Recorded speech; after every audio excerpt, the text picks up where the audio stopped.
Gente, o Marcos Leto é fundador da Fazenda Futuro e hoje a gente vai conversar um pouco sobre alimentação, sobre empreendedorismo, porque ele é um cara conhecido por ser disruptor no mercado. Então eu queria começar, Marcos, com você contando um pouquinho da história da criação da Fazenda Futuro e também da sua história. Eu sei que você é formado em administração pelo IBMEC e depois você é um dos fundadores também da Dubem, que é a marca de sucos.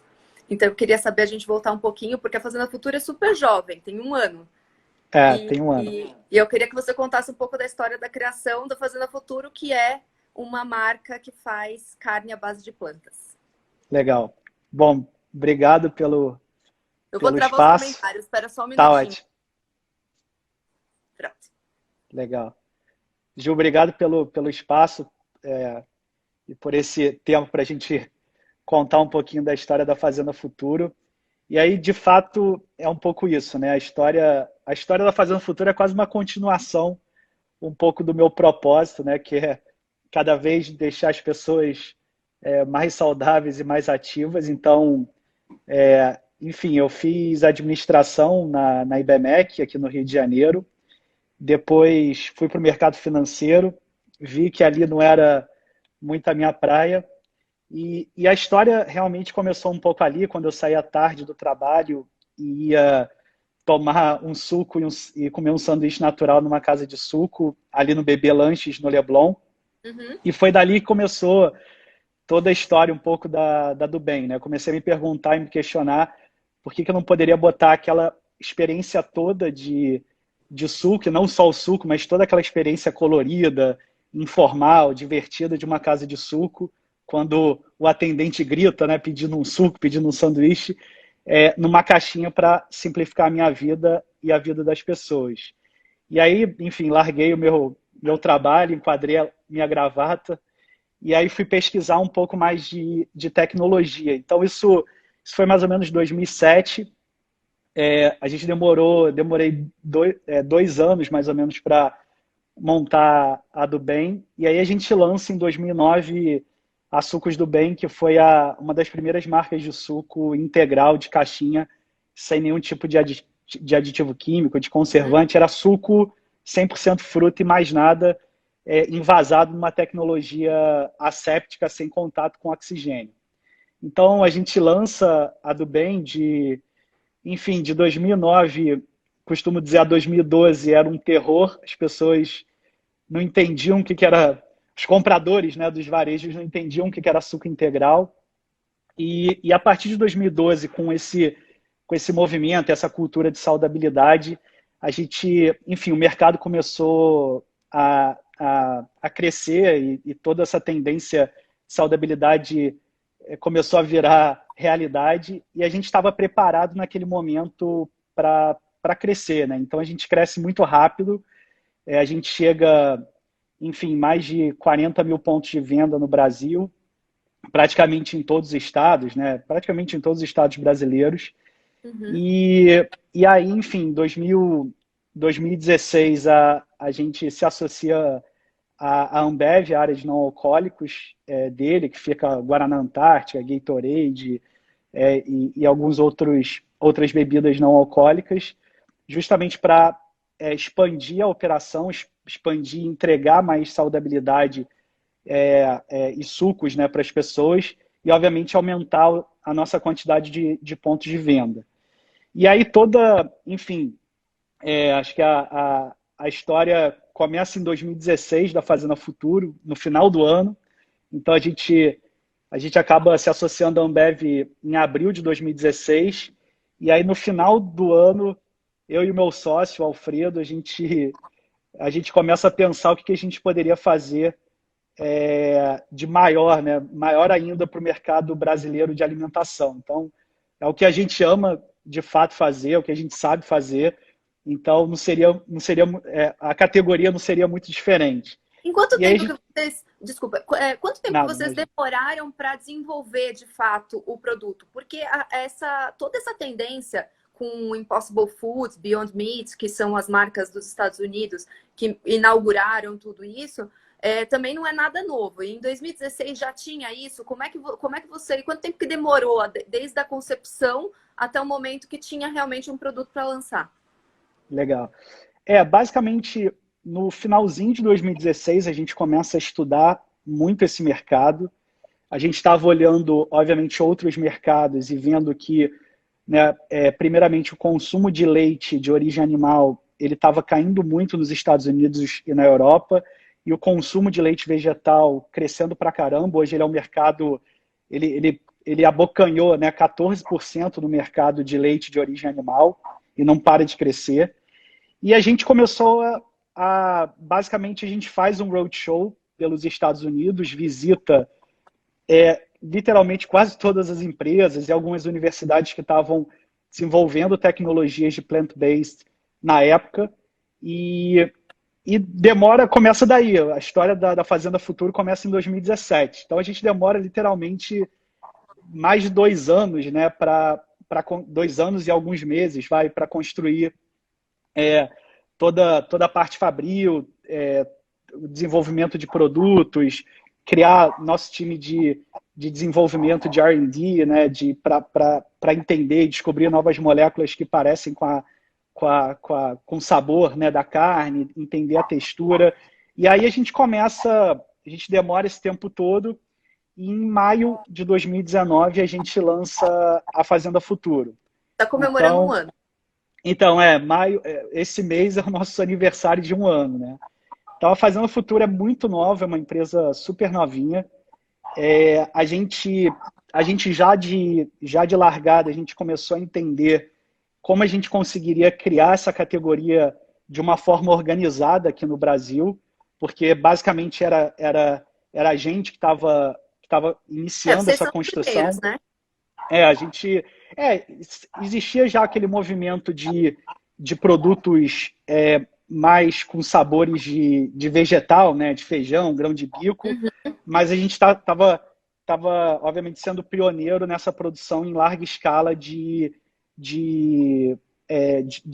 produtos à base de vegetais. Carne à base de planta que parece carne bovina, né, no caso. Exatamente. Então basicamente a gente lança, né, em maio a gente lança a primeira food tech brasileira que faz carne de planta com textura e gosto de carne, e inicia essa expansão pelo Brasil, começando principalmente pelos varejistas e por food services, basicamente hamburguerias médias e grandes, né, e pequenas, que estavam querendo criar ou dar uma alternativa, oferecer uma alternativa para o consumidor. Então a história da Fazenda Futuro é super nova, a gente tem esse crescimento realmente muito acelerado. A gente não sabia muito bem como é que seria essa tensão do consumidor brasileiro em relação a experimentar uma carne de origem vegetal, e a gente começou a perceber que o consumidor ele queria alternativas à carne de origem animal, queria reduzir esse consumo. Então, uma das coisas bem bacanas que aconteceram logo no início é que a gente entra literalmente do lado das carnes de origem animal para competir com eles. Eu ia perguntar isso para você, porque você já disse várias vezes que a marca foi criada para competir com frigorífico e não com, sei lá, brócolis. Como é que a Fazenda Futuro, como é que você acha que a Fazenda Futuro está se saindo nessa competição com frigoríficos, que é uma indústria pesada, muito forte? A gente criou a Fazenda Futuro para oferecer produtos e proteínas à base de plantas para todo mundo. Então, a gente não é uma empresa destinada só para vegetariano ou só para vegano. A gente acaba oferecendo a nossa carne para todo mundo, quem quer diminuir o consumo de carne ou quem quer realmente parar com o consumo de carne. Então, existem dados interessantes, né? Hoje, 90% do nosso consumidor são pessoas que consomem carne, querem parar ou querem diminuir o consumo de carne. E o que a gente tem visto é que, basicamente, a gente está entrando numa categoria que é a maior categoria hoje de alimentos do mundo. A gente está falando de uma categoria no mundo de mais ou menos 1,5 trilhões de dólares. Só que é uma categoria antiquada, que nunca foi disruptada, que a grande verdade é que a única disrupção foi como você corta mais partes do boi para você oferecer para o consumidor, ou mais partes de outras coisas para você oferecer para o consumidor. Então, com todo essa mudança do mundo, né, essa mudança de pensamento, e você colocando, obviamente, a sustentabilidade também também no mesmo percentual de importância que você coloca muitas vezes sabor ou a própria textura, era inevitável que esse mercado, de alguma forma, ele tinha que ser disruptado. E é o que está acontecendo, né? Então, se você faz um comparativo, né, toda a parte de transportes, ela foi, de alguma forma, disruptada por outsiders, né, por pessoas que não estavam no mercado. Parte de hotelaria, a mesma coisa, disruptada. Toda a questão, todos os bancos sendo disruptados, né, e aí por várias empresas super bacanas brasileiras, como Stone, XP, Nubank, etc. E frigorífico, de uma certa alimentação e carne, frigorífico, que é a maior categoria, ela tem que ser disruptada também. E hoje a Fazenda Futuro são 3 produtos, é isso? Tem os hambúrgueres, as almôndegas e a linguiça, que foi o último lançamento. Tô correta? Na verdade, são 4 produtos. É o Futuro Burger 2.0. Então, é até interessante falar isso, porque a gente tem um mindset um pouco diferente da indústria tradicional. Então, geralmente, uma indústria tradicional, ela, na verdade, lança um produto e demora 5, 10 anos, ou às vezes nem muda, né, o produto. E a gente tem né? A gente vai atualizando, então, a cada momento que a gente descobre alguma coisa nova, ou a gente acaba sofisticando a nossa tecnologia, ou o próprio processo industrial nosso, a gente faz a mudança mesmo. Então, o Futuro Burger 1.0 para o 2.0 demorou, foi atualizado em 5 meses, literalmente, e o 3.0 ele está vindo agora, ainda esse ano. E basicamente o que a gente fez foi, lançamos o Futuro Burger 1.0, atualizamos para o 2.0, depois em 2019 lançamos carne moída, almôndega, e aí em abril a gente lança, mês passado, a linguiça. Então, o que eu ia te perguntar é o seguinte, são esses os produtos. Eu queria saber se tem novos produtos no radar, e mais importante do que isso, como que funciona essa atualização e essa criação de produto? Como é que é o processo tecnológico dessa carne à base de planta? Legal, essa pergunta é ótima. Na verdade, é uma mistura de toda a parte de processo industrial com tecnologia e testes sensoriais. E aí, enfim, você usa desde testes sensoriais, que é literalmente você ficar experimentando produto e a partir de um target, né? Que, por exemplo, uma carne bovina, a gente tenta se aproximar cada vez mais da textura, do sabor, da cor, da oleosidade, do cheiro e etc. Então você vai fazendo esses testes sensoriais. Tem toda uma parte, e aí a gente usa, não é o coração, mas a gente usa às vezes até inteligência artificial ou algumas outras tecnologias para você descobrir certas moléculas que existem num bife quando você está fritando, né? Quais são os aromas ou as notas aromáticas que aquele bife está extraindo ou está saindo, e aí você descobre isso e tenta replicar isso através de extratos naturais, de ingredientes naturais.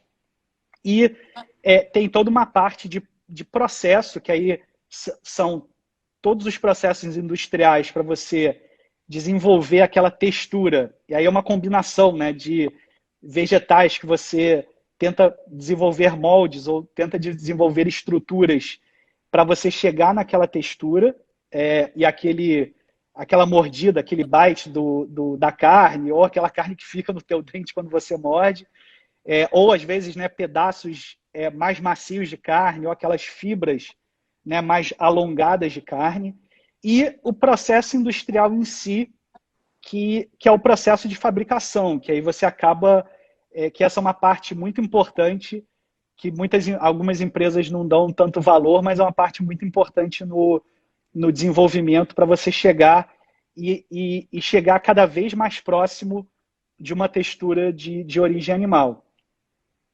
O que você acha que hoje a gente, aqui no Brasil, qual é o maior desafio das food techs? De criação de food tech? Vocês mesmos fazendo a Futuro, vocês enxergam ainda desafios? O que você... Assim, eu estou perguntando isso, a gente tirando o fator pandemia, que a gente vai entrar logo mais no fator pandemia. Mas assim, falando do ecossistema de startups e de food techs no Brasil, qual é o grande desafio hoje?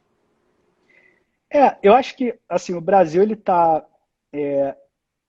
realmente, ele tá no início dessa categoria. Eu acho que a gente tem que também separar um pouco o que são food techs, né? Porque você pode ter food tech que está entregando, por exemplo, comida pronta em casa, e aí é muito mais uma questão logística e de você ter uma tecnologia dentro do teu site, um aplicativo.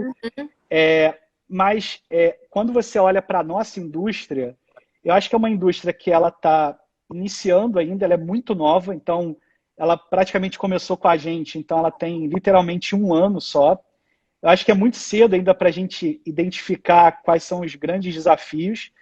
Eu acredito que existe um desafio, obviamente, um desafio de você conseguir expandir a tua operação de uma forma muito rápida, porque o Brasil, a gente costuma dizer que cada estado do Brasil é um país, porque o Brasil é gigantesco. Então existe essa construção, o desafio de você construir literalmente a categoria, e aí construir a categoria não é só tentar vender o produto para o supermercado ou para alguma hamburgueria. E é justamente educar o consumidor dos benefícios de você consumir plant-based, educar o varejista de que é importante ele colocar o produto do lado da carne, porque o consumidor ele já aceitou, ele já aceitou para ele que isso é uma nova raça de carne, ela só está vindo de planta, ela não está vindo de animal. Então, basicamente, e um desafio importante também que a gente não pode esquecer aqui, que é toda a questão de preço, né? Então, é super importante que essa categoria ela cresça para que você consiga, de alguma forma, se aproximar do quilo, né? Do preço por quilo da carne, porque aí sim a gente vai ter uma grande mudança, né? Eles vão virar realmente essa chave cada vez mais para o plant-based. Então, qual é o entrave hoje de você chegar perto desse... o custo da tecnologia? Não, é mais volume, né? Você conseguir cada vez mais volume nas tuas matérias-primas, e você, obviamente, com mais volume, você acaba tendo um custo mais baixo, uma eficiência mais baixa produtiva, e aí você vai se aproximando, obviamente, do preço da carne. O Brasil, ele tem eu diria assim, se você comparar o Brasil com Estados Unidos e com a Europa, né, a gente poderia dividir em 3 blocos, né, o mercado plant-based. O mercado plant-based nos Estados Unidos é um mercado muito maduro já. Então as pessoas elas já entendem, elas já foram massivamente educadas pela mídia, ou a mídia já falou muito e tem falado muito sobre plant-based. Então, o varejista já coloca o plant-based do lado da carne, abriu muito espaço. Então, você já vê alguns movimentos, principalmente nas grandes redes varejistas, como Pão de Açúcar, Carrefour, e alguns varejos regionais, como São Marché, Zona Sul, Verde Mar, abrindo espaço para essa categoria. Mas os Estados Unidos já é um mercado mais maduro. Então, ele nem passou por aquela fase praticamente daqueles produtos que tinham vegetal com gosto de vegetal. Ele foi direto para produtos vegetais com gosto de origem animal. A Europa, ela foi a primeira, vamos dizer assim, a construir, né, o mercado e a categoria vegana, vegetariana. Ela foi a primeira principalmente na Inglaterra, a iniciar esse movimento vegano. Então, realmente você tem você tem uma curva ainda de maturidade, né, que está sendo construída na Europa, principalmente pelas pessoas mais jovens, que são, né, que os jovens eles não querem mais aquele produto com aquele produto vegetal com gosto de vegetal, e sim um produto vegetal com origem animal. Então, inclusive a gente começou na Europa agora esse ano, em janeiro, com a marca Future Farm, e a gente começou na Holanda já esse ano vender as nossas carnes lá. E no Brasil é um pouco isso, está iniciando esse movimento. E eu acho que é um movimento mais parecido com os Estados Unidos. Então, você não vai ter, você meio que vai migrar da carne direto, vamos dizer assim, para carne de planta com gosto de carne De animal. carne. É. Sim. Queria te fazer uma pergunta. Existe uma polêmica, né, em relação a o que é sustentável, o que vale mais a pena? Você comer, né, a carne que é vegetal, mas seria ultraprocessada, ou você, na verdade, não comer carne. Tem essa coisa, a comida ultraprocessada e a carne vegetal. Porque tem pessoas que falam que, na verdade, o problema é a comida ultraprocessada e não o consumo de carne de origem animal. O que você entende? O que você tem dados para mostrar que, na verdade, que não? O que você acha disso? Essa polêmica, porque ela existe. Sim. Eu acho que existe um primeiro erro aí, assim, que aí vem muito às vezes, da indústria própria de carne, que plant-based ele não é um alimento ultraprocessado, ele passa por um processo assim como qualquer outro produto. Então, você vai fazer um queijo, você pegou o leite e você passou por um processo. Você vai fazer uma massa, né, uma pasta italiana e aqueles vários formatos, a mesma coisa, ela passou por um processo, né, que basicamente, né, você pegou aquela farinha, ovo, botou naqueles moldes para sair aquela massa. Então, o plant-based, ele passa por um processo assim como queijo, iogurte e vários outros alimentos, né? Acho que esse é o primeiro ponto. Eu acho que, ainda entrando nesse ponto de plant-based, eu acredito que o plant-based ele vai passar por 3 ondas, sabe? Eu acho que a gente está da primeira para a segunda, que a primeira onda é como a gente consegue copiar realmente a carne, porque carne é uma proteína que as pessoas amam e elas não vão deixar de comer, elas amam aquele sabor. Então, como você consegue copiar aquela textura e aquele sabor para elas diminuírem aquele consumo? E aí por vários motivos que a gente vai falar daqui a pouco. A segunda onda, ela vem muito, que é o que está acontecendo agora, que é o que você começa a ver nos nossos produtos, que você vai começar a ver em alguns produtos até lá fora, que se você comparar hoje um hambúrguer bovino do supermercado, lá dos grandes frigoríficos, com o nosso, a gente tem menos gordura, a gente tem menos sódio.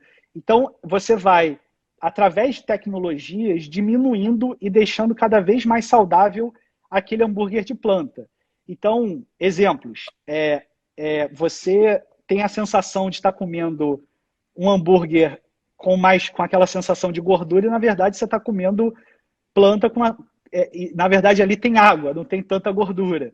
Então, o que eu costumo dizer é que uma carne você não consegue evoluir, porque ali vai ter colesterol, ali vai ter gasto excessivo de recurso natural, gasto excessivo de água para produzir o boi, gasto excessivo de produção de vegetal para alimentar aquele boi, para alimentar aquele pasto. Você tem uma comparação de quanto que gasta-se de energia para produzir 1 quilo de carne de origem animal e 1 quilo de carne de... Você gasta, se você for pegar terra, água e CO2, você gasta na média de 70% a 80% menos. Nossa, é muita coisa. Você, é muita coisa. Então, assim, a gente indo para um cenário de paixão nacional, para você alimentar basicamente uma pessoa, né? você precisa de praticamente 14 pastos, né? 14 áreas, 14 campos de futebol. E para você alimentar uma pessoa com produtos de origem vegetal, você precisa de um campo de futebol. Então, realmente é muito maior o gasto, né? E aí, por isso que essa indústria, ela tá, de alguma forma, tentando se disruptar, porque realmente e não sou eu que estou falando, é a ONU que está falando, são várias outros institutos, né, que comprovados que falam, tanto a Sociedade Vegetariana, a Sociedade Vegana e vários outras organizações que comprovam realmente que o gasto para você produzir uma carne, o gasto de água para você produzir é muito maior. Então, e aí eu acho o seguinte, de novo, plant-based é uma categoria muito recente no mundo inteiro. Então eu costumo dizer que a gente tem que ter um pouco de calma, porque se você for pegar o gráfico da evolução da nossa categoria versus a evolução tecnológica de frigorífico, que está há mais de 100 anos não fazendo quase nada de benefício, vamos dizer assim, para o planeta, a gente está evoluindo muito mais rápido. Então, eu tenho certeza que nos próximos anos, e não é daqui a 10 anos, é nos próximos 2 anos, a gente vai ter muito mais novidade, tecnologia e saudabilidade para entregar para o consumidor no mundo inteiro. Você estava falando de evolução e, na verdade, eu vou voltar só um pouquinho para perguntar, porque a gente falou, vocês têm hoje a carne plant-based que imita a carne de origem bovina e de origem suína, com a linguiça. Isso. E frango? Isso existe um desenvolvimento nesse sentido? É mais difícil? Vocês estão pensando em lançar? A gente tem... A missão da Fazenda Futuro é como a gente consegue mudar a maneira que o mundo come, né? Então, a nossa visão de futuro é muito... Não, imagina.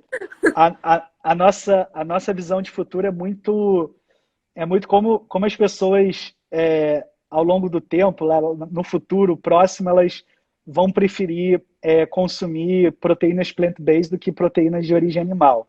Então, obviamente, a gente olha os maiores consumos de proteína, que basicamente são proteínas à base de origem bovina, e aí você tem, obviamente, o hambúrguer, a carne moída, enfim, aí as linguiças que entram, né, para a origem suína, e você tem frango, que é a proteína mais consumida do mundo, porque ela tem um custo realmente ela é muito mais acessível para o consumidor comprar, né? Se você né, for pegar o preço por quilo no mundo todo, né? Então, frango é muito barato no Brasil e frango também é muito barato nos Estados Unidos, na Europa, na Ásia. A gente tem vários desenvolvimentos nesses tipos de proteína, mas uma coisa que a gente realmente fica... a gente tem um compromisso aqui na Fazenda Futura que não adianta... A gente tem um limite, vamos dizer assim, de entregar para o consumidor um custo de produto por quilo.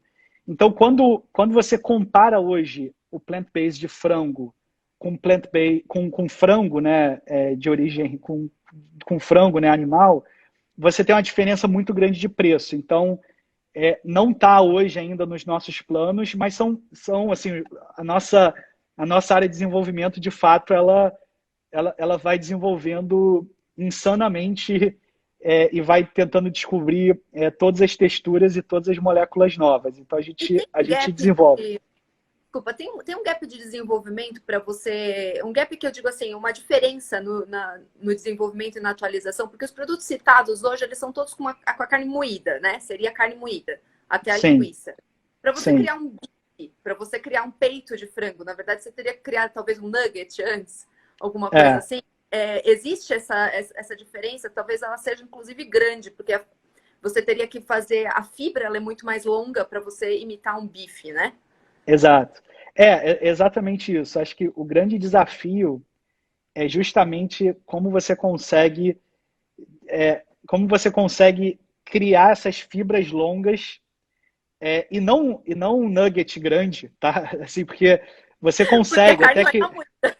exatamente, você consegue criar um nugget grande hoje, né? Um nugget um pouquinho maior, com umas fibras longas. Mas acho que acho que o grande desafio, e é um desafio que, enfim, que vai acontecer num curto espaço de tempo é como você consegue criar essas fibras mais longas e produtos maiores, né? Uhum, Então, eu acho que a gente tem dado um passo interessante. Então, por exemplo, quando você pega a linguiça, né, que você falou bem, né? Por exemplo, a carne moída, a almôndega, o hambúrguer, ele vem de uma mesma matriz, né? Que é basicamente uma carne moída e tem vários formatos. Mas uhum. a linguiça é super interessante porque é um projeto literalmente do zero. Então, a gente não usou absolutamente nada da matriz, né, das nossas carnes, das nossas proteínas bovinas. A gente foi em busca de uma pele que imitasse a crocância daquela pele de porco, que é uma pele de alga. A gente criou uma textura totalmente diferente, porque a textura do porco, né? Quando você come de uma linguiça, ela é mais gomosa, vamos dizer assim, então você morde mais tempo. Então, quando você experimenta, até a cor também é totalmente diferente, é mais rosada. Então, quando você experimenta a nossa linguiça, você vê realmente uma evolução e uma diferença muito grande entre as categorias e entre os produtos. Entendi. E você é vegetariano? Eu tô atualmente vegetariano, eu tenho desafio ainda, mas eu sou mais flexitariano. Tá quase lá, então. Tô quase lá. Me diz uma coisa, agora a gente vindo para o momento atual. Qual foi o impacto de todas essas restrições? Elas acabaram impulsionando a Fazenda Futuro ou não? Qual foi o impacto da pandemia nas operações da Fazenda Futuro? Tá. No, o que a gente viu, né? Quando você pega o mercado de carne no Brasil, quando você pega o mercado de hambúrguer, que hoje é o grande volume, né?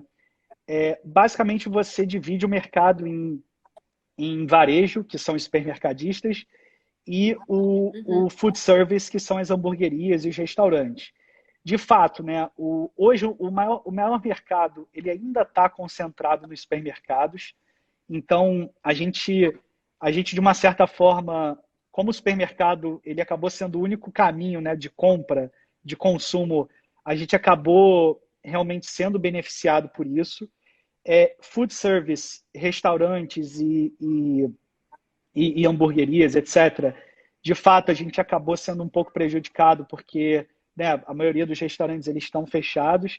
A gente começou alguns movimentos interessantes de trabalhar B2C, né? Então indo direto para a casa do consumidor. Então a gente criou uma loja, praticamente um mercadinho no iFood em São Paulo. Começamos o teste, uhum. estamos ampliando agora por toda São Paulo para vender os nossos produtos direto para o consumidor.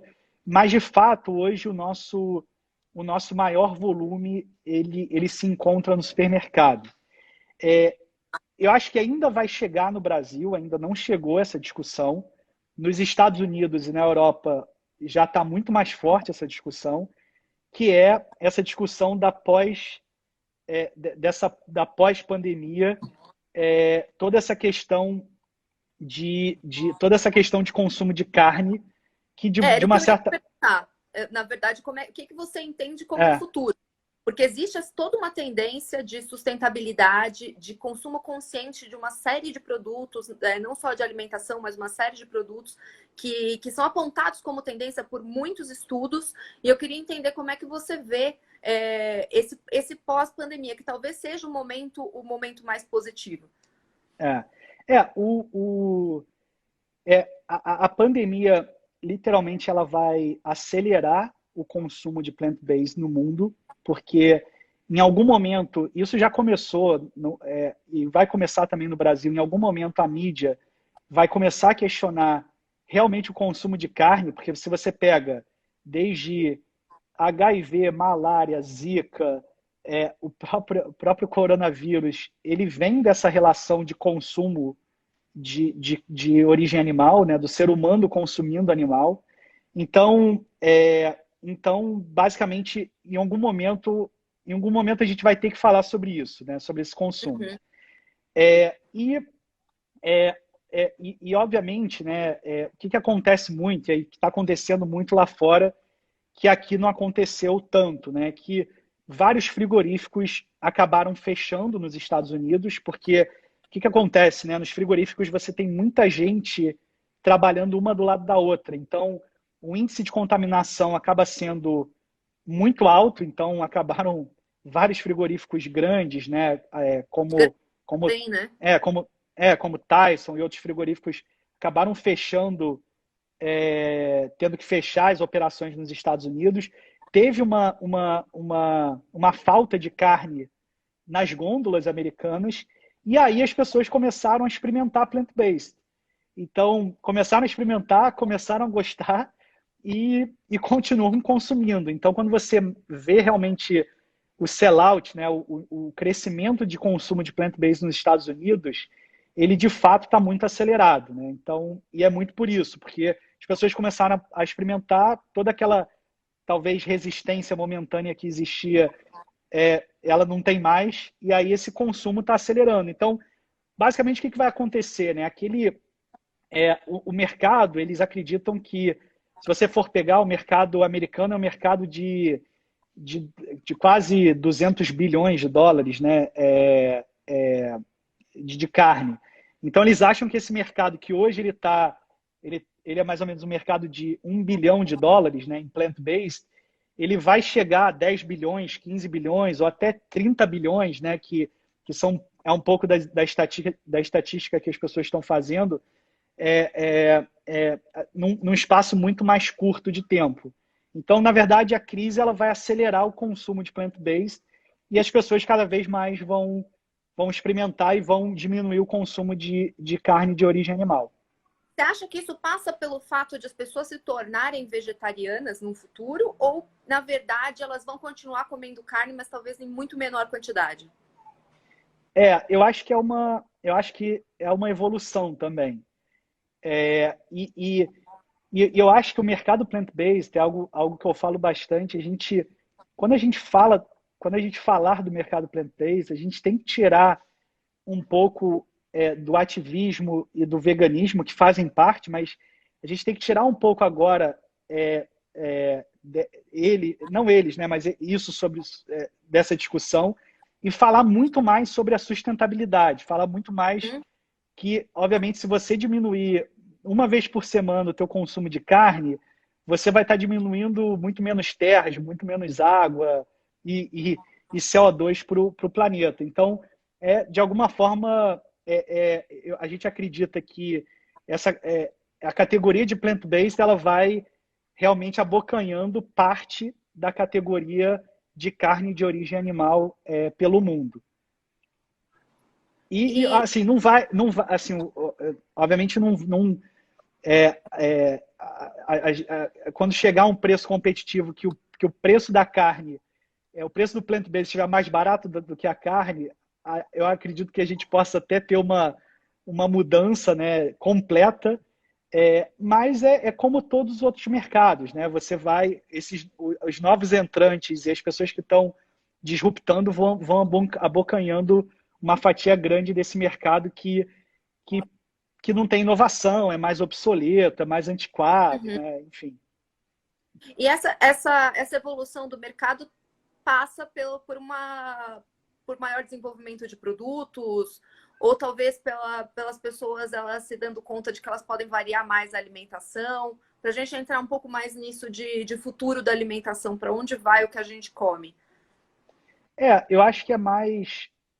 Eu acho que é uma mistura, né? De você se sofisticar. Você vai sofisticando em relação à tecnologia, e aí as pessoas.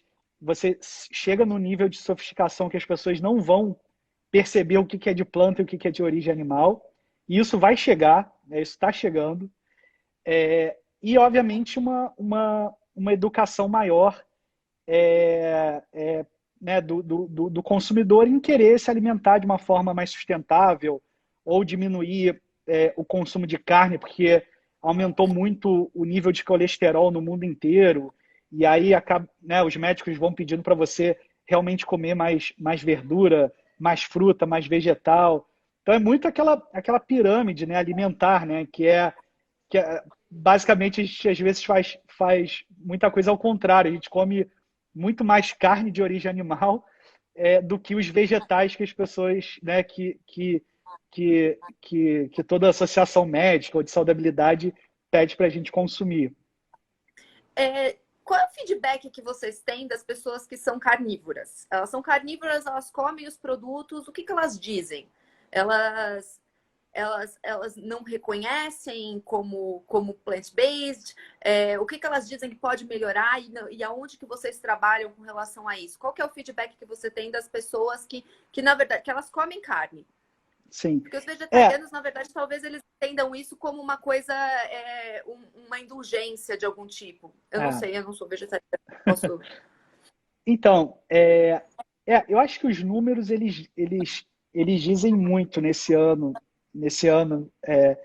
que passou, né? Então, quando a gente olha realmente, e a gente olha, né, os relatórios e as informações que a gente pega junto aos supermercadistas e tenta entender o que o nosso consumidor ele também compra, ele também consome, e a gente vê que ele, na verdade, é uma pessoa, né? Como eu te falei, 90% são pessoas que ainda consomem carne.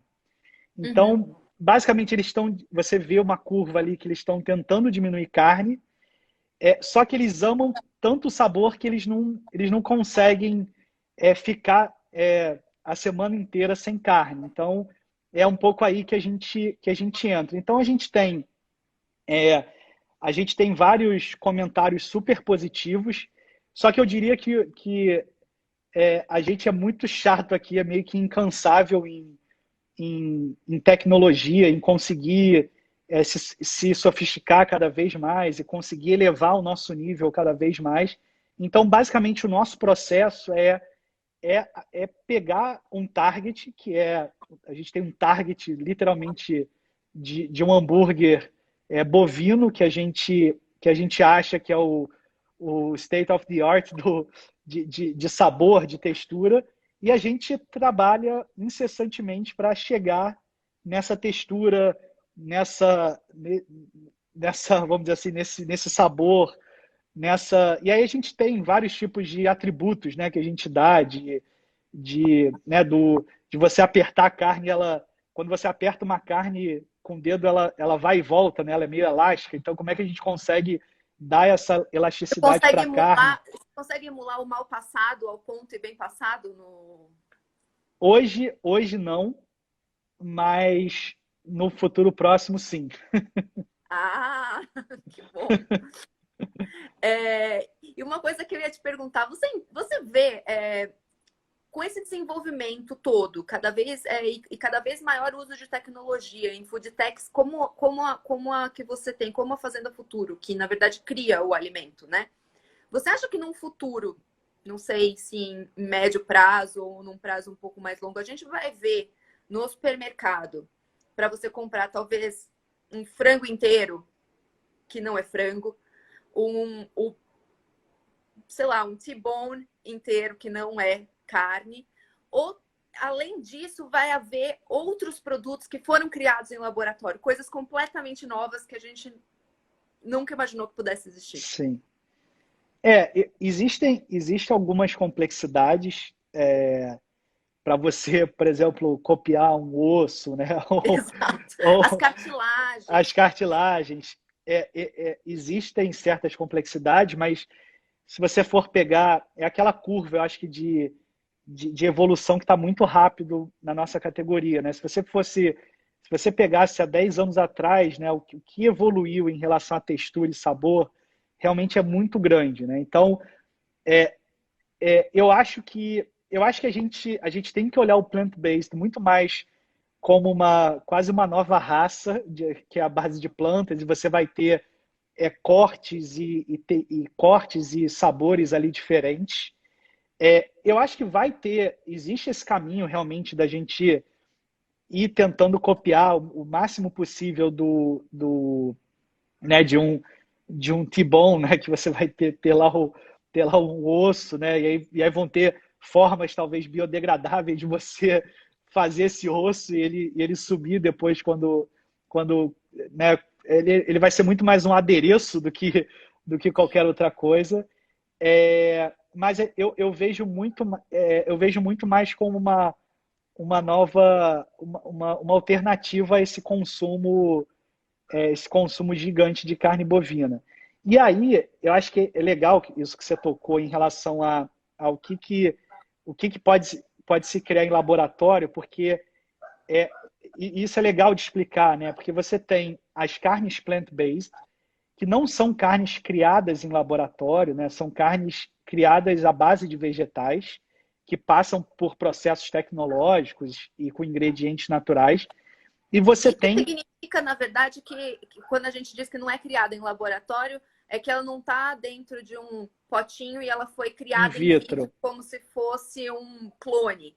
Exato. Você pega e mistura e faz E toda uma tenta se química aproximar. de vegetais para tentar se aproximar daquilo. Exato, exato. Basicamente, quando você fala sobre carnes de laboratório, é exatamente isso que você falou. Basicamente, você pega uma célula do melhor boi que você acha que tem, ou que você descobriu, e você reproduz essa célula in vitro, né? E vai reproduzindo isso, quase uma clonagem. Depois você tem toda a parte da pele, né? De você conseguir desenvolver aquela pele, né? Para acoplar nessa célula que você reproduziu. Só que a carne de laboratório, ela só beneficia, de uma certa forma, o, o, o processo ali industrial, né? Você deixa de matar, de sacrificar animais, né? Porque você clonou uma célula de um animal específico, né? Basicamente, quando você vai consumir uma carne de laboratório, que ainda é muito caro, né? Ainda vai demorar um pouco para diminuir preço e chegar também no supermercado, você vai estar consumindo uma carne de origem animal, normal. Então, colesterol é a mesma coisa, digestão é a mesma coisa, tudo que vem, né, da carne e que está lá envolvido a carne é a mesma coisa. A única diferença do A diferença é laboratório que ela não foi criada Desculpa, a diferença é que ela não teria sido criada num pasto, nem num um boi pasto. matado num frigorífico. Exato, exatamente, é isso. E aí também você tem os desafios que você perguntou, que é esses desafios. Como é que você vai conseguir reproduzir um osso, né? É muito mais, na verdade, você hoje as carnes de laboratórios elas estão muito mais próximas de uma textura de um foie gras do que mais molengas assim do que realmente uma carne assim, sabe? Como se fosse um recheio de salsicha, talvez. É um negócio meio molengo assim hoje em dia. Hoje, quais são as plantas que vocês usam? Existe uma infinidade de plantas ou você tem 3 ou 4 vegetais que são usados na composição? Hoje a gente usa um blend de 3 vegetais para dar o aporte proteico e a textura, que e aí são não transgênicos, né? Que é soja, ervilha e grão de bico. E a gente escolheu esses 3 vegetais por alguns motivos, né? Primeiro, porque ele consegue chegar no aporte proteico igual uma carne. Segundo, porque uma das nossas teses aqui é que, obviamente, o Brasil é um dos maiores produtores de vegetal do mundo. Então, a gente tem que, de alguma forma, dar agregar valor para esses vegetais e dar um outro caminho para esses vegetais e não produzir vegetais para colocar no pasto dos bois ou produzir vegetal para a indústria de frigorífico. E basicamente o que a gente percebe é que para a gente democratizar o plant-based no mundo e de uma forma consistente, de uma forma acelerada, você vai precisar, você não tem uma variedade uma infinidade de vegetais, né? Você vai ter que realmente escolher alguns vegetais e começar a acelerar, vamos dizer assim, e começar a oferecer para o consumidor. E o que é interessante é que, obviamente, cada país ele tem a sua produção de vegetal. Então, por exemplo, a gente começou a nossa operação na Europa, ela vem do Brasil, né? A gente produz aqui no Brasil, mas na Europa você tem outras produções de feijão, a própria ervilha. Então a gente começa a estudar ali como é que a gente pode usar também aqueles vegetais daquela região para fazer um produto plant-based. Mas são sempre leguminosas, Sim, sim. que são feijões e favas em geral. Exato, exato, A exatamente. cor vocês usam beterraba ou algo assim? É, a cor é basicamente uma mistura que a gente tem de ingredientes naturais, de beterraba, a gente utiliza outros ingredientes, mas é muito mais você conseguir chegar num padrão interessante de Pantone, né? Quase um Pantone, né? Que você vai vendo ali a coloração Uhum. de produção de beterraba. Então a gente brinca, né? Que lá na fábrica é quase uma sinfonia japonesa, assim, é tudo branco, né? A fábrica é toda branca. E a única coisa que jorra é sangue de beterraba, né? Então, E me diz uma, e me diz uma coisa, como é que é a preocupação que vocês têm com o fornecedor? Vocês buscam isso também? De ser um fornecedor que seja legal, ou de é, todas as leguminosas, de beterraba e tudo mais, porque imagino que vocês não plantam, né? Vocês compram de sim, alguém. isso, a gente compra. A gente tem hoje fornecedores grandes, e aí, obviamente, com todas as certificações, até porque para você vender. Hoje a gente está presente, né? Fora do Brasil, a gente está presente na Holanda, né? E aí expandindo para outros países da Europa no ano que vem. Esse ano a gente foca muito na Holanda. A gente está na Colômbia, no México e Uruguai. Então, obviamente, para você exportar para esses países, você acaba tendo que ter todas as certificações, principalmente na Europa, nos Estados Unidos. Então, a gente trabalha com, com fornecedores de grande porte, de médio e de pequeno porte. Então, exemplo, nossa, nossa beterraba, nossa cebola, alho, são produtores muito próximos ali da nossa fábrica.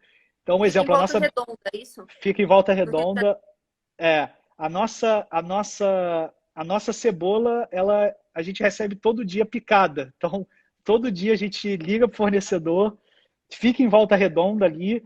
A gente antes comprava de um fornecedor de São Paulo, e aí a gente descobriu que esse fornecedor e falou, bom, é muito mais fresco, porque antes vinha, né, acabava vindo congelado o produto, porque por conta do transporte. A gente falou, bom, vamos desenvolver fornecedores aqui locais, né? E aí a gente acaba desenvolvendo fornecedores locais, tanto de ingredientes para o nosso produto, como fornecedores locais de acessórios, né? Então você precisa ter uma caixa de embarque, né, para embarcar no caminhão. Então a gente tenta trabalhar com um fornecedor local ali da região. Então a gente tem, realmente, a gente tem esse trabalho com desde fornecedores grandes e fornecedores pequenos também. Legal. Ah, Marcos, foi uma ótima Beleza. conversa. Queria te agradecer Obrigado, demais. Gê. Foi muito legal. Espero que a gente se veja em outras oportunidades, talvez ao vivo, Vamos embora. A gente quando isso marca um acabar. hambúrguer. A gente marca um hambúrguer, então. Ótimo. Tá Obrigada, bom. viu, pelo teu Obrigado. tempo. Até mais. Obrigado, Tchau, tchau. gente. Tchau, tchau. Obrigada, gente. Até. Tchau, tchau. Obrigado. Tchau.